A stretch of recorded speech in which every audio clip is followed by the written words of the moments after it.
Syria's government has lifted the country's decades-old state of emergency as protests against the rule of President Bashar al-Assad continue.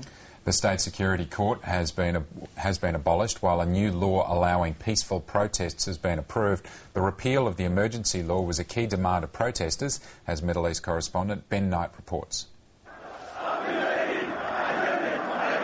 The Syrian regime has been trying everything it can to stop the wave of protest that has crashed over the country. These gunshots are believed to be from Syrian security forces, dispersing protesters in the city of Homs. State television had just described these demonstrations as an armed revolt by Islamic fundamentalists and warned that no further protests would be tolerated. The crackdown appeared to be on. But then later the same day, the regime announced that it was immediately lifting the country's 48-year-old emergency laws. It's a stunning turnaround.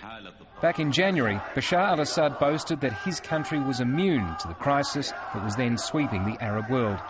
But the Syrian president is now following a strikingly similar path to the leaders of Egypt and Tunisia before they were overthrown. They too stood firm until forced to promise concessions. And when that didn't stop the protests, actually giving in to some of the demonstrators' demands. Of course, that didn't work either. If anything, it gave the demonstrators more hope. And it does seem that Syrian protesters have now also broken the barrier of fear. Bashar al-Assad still has a fearsome secret police at his command and does enjoy popular support in Syria. But how much is impossible to tell. Ben Knight, ABC News.